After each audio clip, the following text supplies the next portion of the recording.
Hello, everyone, and welcome to the Kenny Wallace Show. What an exciting conversation this is going to be. Daniel Suarez from Mexico wins his first Cup race in 196 tries. Think about that. Just count to 196. 1, 2, 3, 4. That's a long time. Now, my disclaimer is this. I never even won a Cup race. I finished second 3 times, and to this day, I'm going to go to my grave. Hey, Kenny, does it upset you that you never won a Cup race? No, it don't bother me. Drives me nuts. But anyway, enough of me. I want to let you know the reason I said that is I can relate with Daniel Suarez. So if you follow Twitter, you saw a year or so ago, he missed the Daytona 500. He did not make it. And I wrote him a nice little love letter on Twitter. And he wrote me a nice little love letter back, and he called me teammate. So I do know Daniel very well. At one time, we drove for the same car owner. It was more me going in for a one race deal. So we are friends. We are a little alike. We're a little excited. We're a little happy. And I love Daniel Suarez. He's a great kid. But enough of that. All right, let's talk about his journey. Did you listen to that interview on TV? The truth bled out. Finally, he set his soul free. He released everything. So Jamie Little did a great job. Why are you winning? Why are you running so much better? And he said what I think I've always wanted to say. This team believes in me. And what he was really saying was all the other teams he was driving for didn't believe in him. Started talking crap behind his back. So much to where when they just got done winning at Sonoma, they interviewed Daniel Suarez's crew chief, and they asked him the same thing. And it's mind-blowing.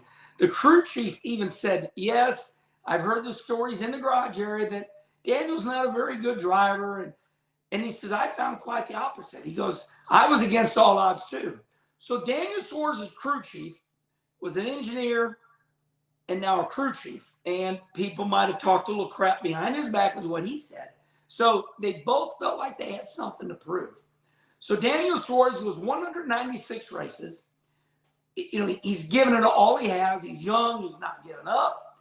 And he wins. This is a big win. Now, another thing I heard, Jamie Little says, you know, you had so many people help you get here. And the first person he thanks, I knew this, but I thought it was pretty cool. He thanked Carlos Slim. Now, who is Carlos Slim? Right here, the old Herminator. I know who he is, but I wanted to get it right. From 2010 to 2013, Carlos Slim was the richest man in the world at $85 billion. You're saying to yourself, where'd he get all his money? Phones, communications. Carlos Slim, what a great name, Carlos Slim. So, listen, any journey you take, it's tough to take journeys by yourself, okay? And some people get off on going, I did it all by myself. I didn't need any help. That's a lot of pain. But in reality, we all need somebody. And don't be afraid to say it. Carlos Slim obviously helped Daniel Suarez, chase after his dream. He left Mexico. He came to the United States. Everybody knows the stories now. He couldn't speak a lick of English, started watching movies and cartoons. And, I mean, Daniel put the work in, right? He put the work in. But I can really relate to him. There was somebody else, Jay somebody, but it was very interesting to hear. Once again, I say the truth bleed through. You know, we see this in all sports where a guy that's, we see it in baseball a lot. Yeah, this guy's 26. He just came from the minors. Every team hated him. He was no good. And boom, he's a superstar. We got this player with the Cardinals. His name was Matt Carpenter. He was good. And then for 2 years, he would just strike out every time. Went to the Rangers. The Rangers got rid of him. And he's ended up with the Yankees. Shaved his face off, put a mustache on, gained a little bit of weight, and now he's one of the best hitters in Yankees history. He's putting on a clinic, 6 home runs in the shortest period of time ever with the New York Yankees. So it still goes back to the old Herminator, right? Remember that saying, your life will not change until you change your life. So, Daniel Suarez is the definition of never give up. My brother, Rusty Wallace, once told me what Neil Bonnet told him. Neil Bonnet told Rusty Wallace, and Rusty Wallace told me, because, every once in a while we need a doctor. And Neil Bonnet said, Rusty, never doubt your ability. There's always enough noise in that Cup garage area. He ain't no good. He can't do this. Back in the day, if you weren't running good, they always wanted to get another driver to get in the car. And they were just praying. The crew was praying that other driver would go faster. So the team could say, see, it's not me. Well, I could just really relate with what Daniel Suarez was doing. So imagine this kid's pain. Comes from Mexico, kind of on an island by himself. He even said that not being able to speak proper English could have been his demise, but he put the work in, and now the secret comes out. Every team he was with, they gave up on him, even though he had the world's richest person, getting him going. I don't know. So we're redneck, right? Hey, Herman, how much money did Carlos Slim give him? Hell, I don't know. But it wasn't $100. So, one thing Daniel had in his back pocket is he had family. He had Carlos Slim, and he had another man. Was it Jay Magnolias or something like that? But anyway, he specifically pointed out 3 people. And I'll tell you one thing about family.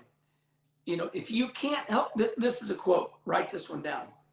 If you can't help family, then who can you help? So he had the world's richest person believe in him. He had his family, and he had one other person. And then finally, after all these years, 10 years, he finally gets married up with the right crew chief. And listen, I came across that too. in NASCAR. You might get Jimmy Johnson's crew chief, and now, Chad Knaus was spoiled because him and Jimmy won all these races. And now all of a sudden you have Jimmy Johnson be your crew chief, and he's aggravated with you because, you're not doing what him and Jimmy did. So it's got to be the proper pairing. So when I think of Daniel Suarez and that sweet-ass victory, I think of never give up. And you can go 10 years and never make it because you're not paired up with the right people. We see it. Listen, Dan Marino, one of the greatest NFL quarterbacks of all time, as great as he is, never won the Super Bowl because he wasn't paired up with the right everybody. But we know he's great, right?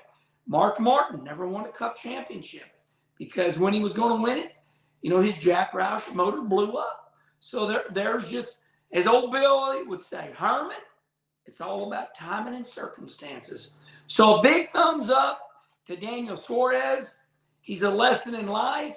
I encourage everybody, from Mexico, that's cool and everything, but I'm from Mexico over there. It's an American story. It's a dream, It's kind of like, I picture Daniel Suarez like the movie Rocky, right? Keeps getting knocked out. A couple of years ago, doesn't even make the Daytona 500.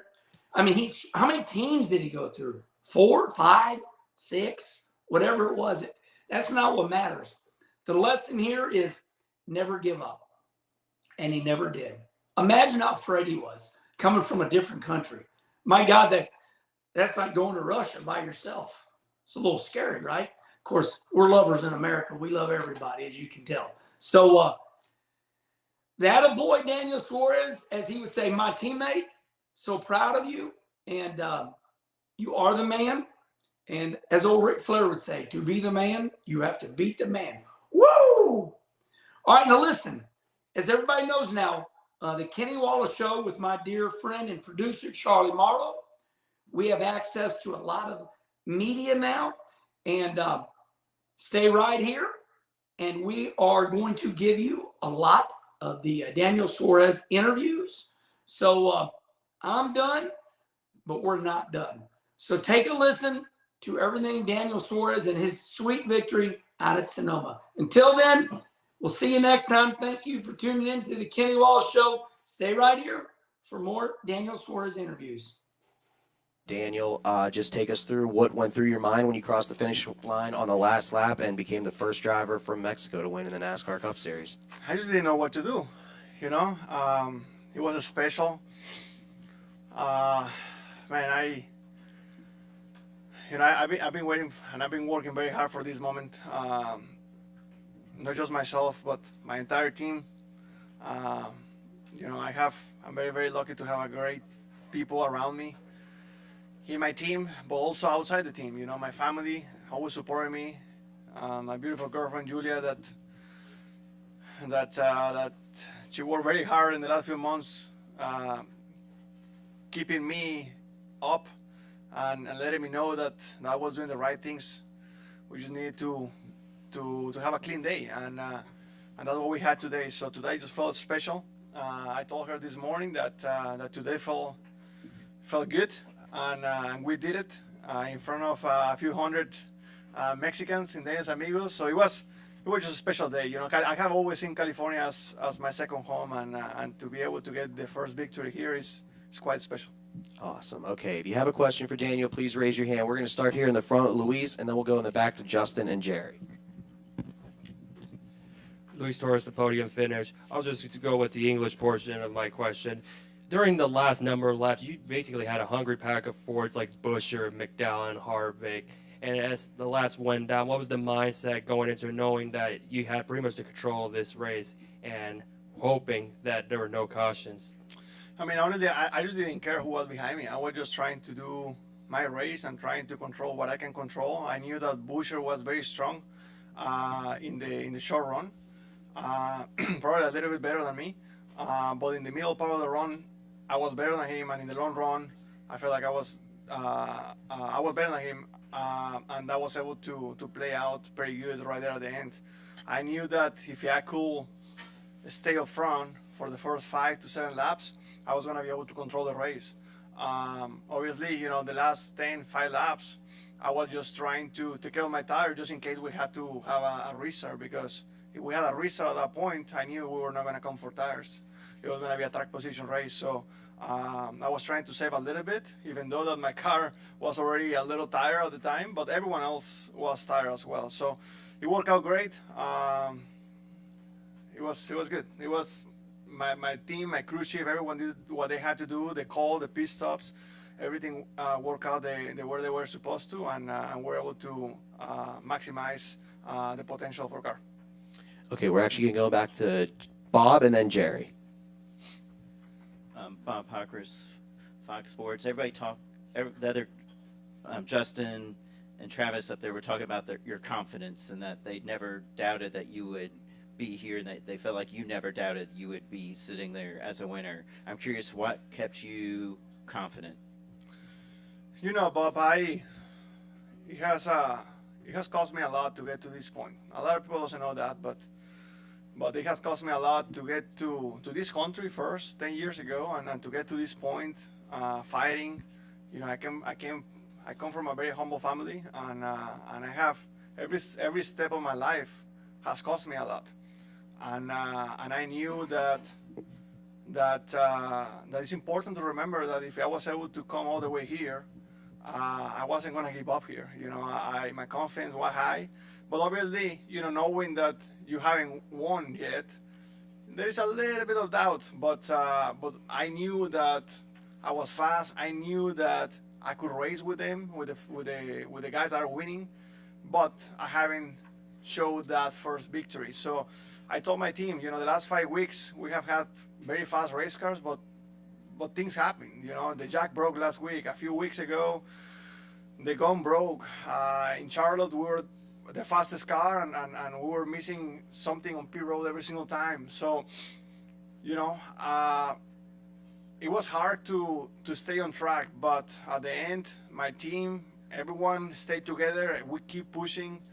I told him that that bad luck doesn't last forever, and tough people do. And we keep working very hard. We kept working very hard, and here we are. Jerry Jordan, KickingTheTires.net. I have a couple. You said on Thursday you felt good about this weekend. What was it coming in here when we talked at the press event with NASCAR about why you felt so good and what was going through your head throughout the weekend? I grew up racing go-karts, road course stuff. I never raced big cars in road course, but I race go-karts a lot all over the world. And road course for me is fun. It's something different. It's something that we don't do every day. And in years past, I've been always strong, but never very strong. And in COTA, it just felt special. In COTA, we were the car to beat. We were the best car. Unfortunately, my car had issues, and I mentioned in the radio in the middle of the race, if I can win the race, I want my teammate to win the race. And I felt that probably he was a good second best car, and he was able to win the race. And I was able to dominate the first stage with a car that was a rocket. We came here with the confidence that it's another road course. We had a good car, but we didn't have the best car today. I felt like we were able to make the right calls, maximize what we got, and the result shows for that. And one more final for me. What was going through your mind when you came around the final turn here, taking that straight shot at the checkered flag, and once you crossed it, what did you think? I was asking for my piñata. I was telling my team, bring that damn piñata with me because we're gonna break it. It just felt right, man. It's been a long journey. A lot of sacrifices, a lot of hard work to finally be able to get the first one. And I have told this to many people. The first one always costs a lot. But once you get the first one, be ready because we're gonna get some more. All right, we're going to go start in the left over here. This gentleman, there we go. Felicidades, Daniel. What does this mean for Mexico? And then what does it mean that it was one of the races where you had Daniel's amigos here? That's special. That's very, very special. In the very last caution, I was already slow on the caution, and I was able to see in corner one on the right there was Daniel's amigos group there, and all of them were cheering in the fence. All of them were excited, and that fuels me. That's energy for me, and I knew that I wasn't gonna let them down. I was gonna push, and I was gonna do everything in my power to make this happen. Just felt right. This morning I spent an hour and a half with them, and it just felt right. I woke up this morning and I was ready to go. Yesterday we had a long race in the trucks, and I was tired. But it just felt right. California is like my second home. The people here are amazing to me. They support me a lot, and I just can't describe how thankful I am for being able to win the first one here in front of my people. For Mexico, the same, because I don't get to race in my country, but there is a lot of races that they feel like home. This is one of them. Texas is one of them. There is a lot of out of club, Vegas, Phoenix. There is a lot of racetracks that they feel like home. So just very thankful to be a kid coming from Mexico, trying to live the NASCAR dream in the U.S. I'm going to stay right here in the front. So actually I had a question about Daniel's Amigos as well. Do you keep in touch with anyone that you've met in previous Daniel's Amigos groups, and did you see any revisits today? Was there any familiar faces in the Daniel's Amigos crowd? Yeah, a couple. It's hard to keep track of everyone, of course, but there is a couple that I remember them from last time here, and yeah, that's always very special, and the cool part is that they come this week, and the ones that are new, I'm gonna see them next year, and that's something that is very special to me, and those are the faces I remember. The faces that I remember from last year, and I'm sure that I'm gonna see a lot of faces next year that I just met today. So yeah, that's very special, and I just can't describe how happy I am to be able to get this one, the first one in California, in front of all of them. Stay right here in the front, in the middle.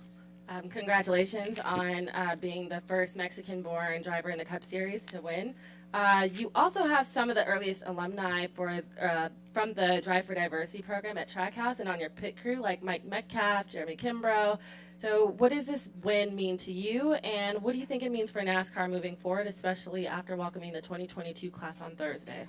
Yeah, I mean that's very special. A lot of people doesn't know this, but one of my engineers, he's from Mexico City, and unfortunately he got sick and he couldn't come to this weekend. He's at home. He called me crying, but he works extremely hard, and he is a big part of today's win. His name is Jose Velasco, and he's a huge part of this team. We've been working together for 2 years. Obviously, like you mentioned, part of my pit crew are from diversity as well. Myself, if it wasn't for the Drive for Diversity, I don't think I would be sitting here right now. Back in 2013 and 14, they saved my butt. I was about to come back to Mexico, and they gave me an opportunity to keep racing in 2013, and that kept me alive, and I was able to win races that year and keep the momentum going. But before that, it was very, very tough. So, it's been quite a journey, but those tough moments and those ups and downs is what makes this moment so special. We'll go to Tom right here, behind you there. Tom Zaleski on Coney today. Daniel, what do you what with that final restart, 23 laps to go? You had a good long run car. Are you nervous at any point? I was hearing earlier from Justin that you were radio silent and said like 5 words the whole time in that final stretch. I was just trying to stay calm. I knew that there was a big stake on the line, but I was trying to stay calm. I was silent. I wanted to do my thing. I didn't want too much noise on the radio. I knew what I had to do. I felt like I was controlling well what I could control. If the caution was coming out, welcome. Try to go fight again. But I was just trying to stay calm. I would say that after the white flag is when I got out of control. I just started crying inside the helmet and just thinking about, especially because I had a big gap. If it wasn't because of the gap, I wasn't going to be focused. But since I had a big gap, I was just thinking about every single moment that has caused me to be here. It's been a different journey. Every NASCAR driver has had a tough journey, and everyone has a different journey. But my journey is definitely the most different of everyone else. Leaving my family, my country, and just coming to a different culture, different language. So, thinking of all those things it makes today very, very special. What was inside the piñata? A lot of chocolates. Next time we have to organize that better. Next time I need a bat so I can break it. But actually, we had one. I don't know. It was missing somewhere, but it was good. It just felt good. I'm very, very thankful to all my team for today. We're going to go over here to the right, Daniel, with Andrew. Daniel, Andrew Kim for Speedway Media. First off, congratulations on your first career Cup win. Obviously, this victory being very huge and significant in so many ways, but what kind of momentum does this give for you and the number 99 team now, as we are down now 10 races to the playoffs, and now you will likely be guaranteed a spot into the playoffs? Yeah, it feels good. My team has been working very hard, but to be able to finally get the first one, I feel like that is gonna make us feel more relaxed. Now we're gonna do things more calm. I told my team, hey, let's stay calm. Let's do our thing. We're capable of winning races. But one thing is to say it, and another thing is to do it. And today we did it. So now we're gonna be able to feel right and do things more relaxed. And and that way, victories and success is gonna be able to find us much easier. Go right over here to the left. Peter Fournier, Santa Rosa Press Democrat. Have you ever punched a piñata before? Like ever? I have, but I have punched a piñata after I smashed it with a stick. This time nobody gave me a stick, so I had to punch it. Man, when a few weeks ago or a month and a half ago, when they gave me that taco piñata, I knew we were gonna break it soon. So I was keeping it in my lounge, getting ready to break it. And today we finally smashed that thing. When was the last time you punched one? I was a kid, man. I was probably in my grandma's house in front of all my cousins. I couldn't see because I had my eyes taped, and I was knocking out the piñata, and eventually when you break it, but it's not broke 100%, but you break it, you just start smashing it to get all the candy. So it's been at least 15 years. We're going to go in the back left to Justin and then Bob. Justin Schuler kicking the tires. Congrats, Daniel. Off weekend coming up, so are you celebrating? Believe it or not, I'm going to Mexico tomorrow. I have that already planned for a few weeks. My girlfriend is going to Brazil to visit her family, her father, after 2 years and a half that she hasn't seen him. So yeah, she's gonna celebrate in Brazil. I'm gonna celebrate in Mexico. I can't wait to see my mom and my dad and my sisters, to give them a big hug, because already they've been with me on this journey since the very beginning. My mom already called me; she was crying, and yeah, it's special. You know, I'm gonna see the people I like to see, I love to see, and just try to, you know, enjoy the moment. You know, it has, like I said, very few people knows how much work, sacrifice, tears, sweat this has cost me. So we have to enjoy it, and after a few days we're gonna keep working because we want more. Bob? Bob Hockers, Fox Sports. So 10 or 11 years ago, you're living in upstate New York watching cartoons to learn English. Are you dreaming of this moment? Is this moment even a thought? What could you have even conceived what happened today? Yeah, I mean, I was always dreaming about winning in the Cup Series, and I knew it was gonna be a tough journey. At the time, I was scared not to be able to compete because I didn't speak English, and not really at the time I didn't have money to buy myself classes to speak English, so I had to, in a way, I have to learn by myself, by watching movies and watching cartoons and reading.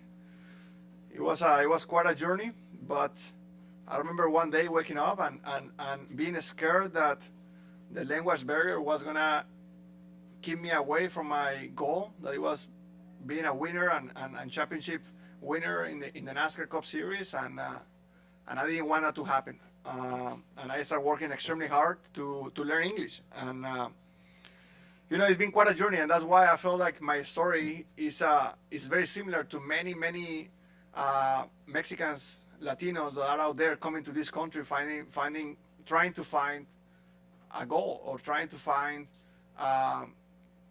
you know, the dream. And if I was able to make it happen, everyone out there can make it happen. So just feel very, very proud to be an example for many of them. We'll go right back there in the middle. Alejandro Alvarez with NASCAR.com. Daniel, do you think this team can make a deep playoff run? You just mentioned how the pressure is kind of off now, and do you think Trackhouse is a championship organization? I think we are. And the beautiful part is that we get stronger as we go. If you were asking me that question 3 months ago, I was gonna tell you, man, we have work to do. We have the potential, but we have work to do. 2 months ago, I was starting to believe more. A month ago, I was gonna say, heck yeah. And right now, of course, we are here. So, you know, we are just keep getting stronger. And I guarantee you that in a month from now, we're gonna be stronger than right now. We're gonna keep working. Today was amazing. We did a lot of things right. But we believe that our car could have been a little bit better. So when you look at the big picture and always try to see yourself as, okay, what I could have done better or different, that's when you become a great team. And I feel like we're on our way there.